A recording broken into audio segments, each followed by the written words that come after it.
आज तो हमने मशीन से जमीन के अंदर का पानी खोजा, जिसके लिए हमने पांडुना से भैया लोगों को बुलाया है, जिनके पास पानी खोजने की आधुनिक मशीनें हैं। और यदि आपको मशीन वाले भैया का मोबाइल नंबर चाहिए तो वीडियो के अंत तक बने रहिए। तो भैया आप सभी का स्वागत है मेरे इस नए व्लॉग में। तो चलिए शुरू करते हैं। तो भैया मशीन वाले भैया जैसे ही हमारे गाँव आते हैं तो हम सीधे ही उन्हें लेकर आ जाते हैं हमारे खेत में, क्योंकि हमें हमारी खेत की जमीन में पानी की खोज करनी है, क्योंकि हमारे पुराने बोरवेल में पानी कम पड़ चुका है और अप्रैल महीने के आते तक बोरवेल पूरी तरह से सूख जाता है, जिस कारण से खेती करना हमारे लिए बहुत मुश्किल हो गया है। और हमने कुछ महीने पहले ही पड़ोसी गाँव के एक व्यक्ति से खेत में पानी की खोज करवाई थी, और वो व्यक्ति हाथ पर नारियल रखकर पानी की खोज करता था, और उसी व्यक्ति ने हमें खेत में बोरवेल करवाने के लिए एक पॉइंट दिया, जिस पर हमने कुछ महीने पहले ही बोरवेल करवाया था, और वो बोरवेल पूरा सूखा गया था, और तो 50,000 का चूना भी हमें लग चुका था, और यदि पानी अच्छा मिल जाता तो पैसे की तो कोई बात ही नहीं थी। और इसीलिए इस बार हमने मशीनों का सहारा लिया है, क्योंकि इस बार हमें खेत में पानी का सटीक पता लगाना है, ताकि हमें नए बोरवेल में खेती के लिए पर्याप्त पानी मिल सके। तो चलिए आते हैं अपने मेन मुद्दे पे कि मशीनों से जमीन के अंदर के पानी की खोज कैसे करते हैं। तो इन मशीन वाले भैया का कहना है कि ये मशीन को हाथ में लेकर पूरे खेत में घूमना पड़ेगा, और खेत में जहाँ कहीं भी ये मशीन तेजी से घूमने लगेगी वही जमीन के नीचे पानी होगा। और अभी तक भैया ने मशीन भी तैयार कर ली थी, तो भैया मशीन को हाथ में लेकर पानी की खोज में खेत में घूमने लगे हैं। तो अब ये देखना जरूरी होगा कि खेत में मशीन कहाँ पर घूमेगी। पर बहुत घूमने के बाद और बहुत समय निकलने के बाद भी मशीन घूमने की बात तो छोड़ो, मशीन हिल भी नहीं रही थी। फिर भी भैया लगातार मशीन को लेकर दूसरी जगहों पर घूम ही रहे थे, तो अचानक ही एक जगह पर मशीन घूमने लगी और मशीन बहुत तेजी से घूमने लगी। तो ये देखकर हमें बहुत खुशी हुई कि चलो यार पानी तो मिला। पर भैया लोगों अभी नहीं, अभी तो पिक्चर बाकी है, क्योंकि पानी का सटीक पता लगाने के लिए अब दूसरी मशीन का उपयोग किया जाएगा, जिसका नाम जियो फिजिकल सिस्टम है। और इस मशीन से हमें पता चलता है कि पानी कितनी गहराई पर है और पानी कितना ज्यादा यानी कि कितना इंच है, और इससे मिट्टी की सतह का भी पता चलता है कि मिट्टी कच्ची है या पक्की है। तो चलिए दिखाता हूँ कि ये वाली मशीन का उपयोग कैसे करते हैं। तो भैया जिस जगह पर पिछली मशीन घूमी थी उस जगह पर निशान लगाकर निशान के अगल बगल निश्चित दूरी पर 2 रॉड गाड़ी जाती है, और रॉड गाड़ने के पहले पहले उसी जगह पर लंबाई नापने का एक टेप भी बिछाया जाता है, और दोनों गड़ी हुई रॉडों में एक एक केबल भी जोड़ा जाता है, और वो दोनों ही केबल मशीन से जुड़े हुए होते हैं। और भैया जब मशीन को चालू करते हैं तो गड़ी हुई रॉड के माध्यम से कुछ तरंगे निकलकर जमीन में जाती है, और इसी से ही सारी चीजों का पता चलता है। तो अब तक भैया ने हमारे खेत में दूसरी मशीन से पानी की जांच कर ली है, और इस जगह पर बढ़िया पानी बताकर हमें एक पॉइंट दे दिया है। तो हमने निशान के तौर पर इस जगह पर एक रॉड गाड़ दी है, और इस जगह पर कुछ दिनों के बाद बोरवेल भी खुदवाया जाएगा। यदि आपको बोरवेल की वीडियो देखनी हो तो कमेंट में पार्ट 2 लिख देना, और सब्सक्राइब करके घंटी भी दबा देना, जिससे हमारी वीडियो आप तक पहुंच जाए। और ये रहा भैया का मोबाइल नंबर, जो कि डिस्क्रिप्शन बॉक्स में दिया हुआ है, और मशीन की बाकी जानकारी मशीन वाले भैया स्वयं बताएंगे। नमस्कार दोस्तों, मेरा नाम राजकीर्ति ठौरे है। मैं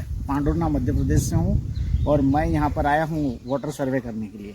तो हमारे पास कुछ मशीनें हैं जिसके माध्यम से हम वाटर सर्वे का काम करते हैं। ये एक हमारे पास जियो फिजिकल सिस्टम है।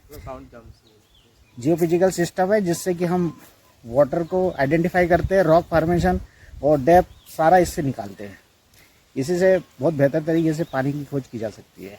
Thank you. इसके लिए ये जो मशीन होती है ना, इसके अंदर एक सॉफ्टवेयर होता है। वो सॉफ्टवेयर क्या करता है, दो एक रॉड्स होती है, उन रॉडों के बीच में हम एक केबल बिछाते हैं। केबल के माध्यम से ये मशीन से कनेक्ट होता है और वो डाटा सेव करता है। तो इसमें डाटा आता है, 4 टाइप का डाटा आता है। उसको 3D मैपिंग बोलते हैं। 2 कर्व मैप आते हैं, 2 कलर मैप आते हैं। उससे अपन ये पता कर सकते हैं कि वाटर कितने गहराई पे है और कितना उसका डेंस है। डेंस होने से अपने को ये पता चलता है कि कितना इंच पर है। इससे अपन झाँकते हैं जमीन के अंदर। अच्छा, हाँ, ये जो जाती है ना, ये जिसको बोलते हैं VLF टेक्नोलॉजी। VLF टेक्नोलॉजी से ये फ्रीक्वेंसी अंदर जाती है। इसके अंदर करंट नहीं है, रजिस्टिविटी मीटर नहीं है, ये फ्रीक्वेंसी बेस्ड डिटेक्टर है। तो फ्रीक्वेंसी से वो क्या करता है, कलर मैप बनाता है जमीन के अंदर, पूरा फॉर्मेशन का मैप बना के देता है कि कहाँ पे रॉक फॉर्मेशन कैसा है, लूज है, मिट्टी है, और वाटर का कैसा है। मतलब जो झरे होते हैं ना, जिसको अपन धार बोलते हैं, हाँ, उन धारों का भी वो विश्लेषण करता है, वो डेप्थ तक वो पहुंचाता है। तो इस तरीके से अभी तक मैंने जितने भी पॉइंट करे, लगभग 90+ मुझे सफलता मिली है। अच्छा पानी मैंने ढूंढ के दिया है लोगों को। तो आज के लिए इतना ही। तो सभी को सीताराम।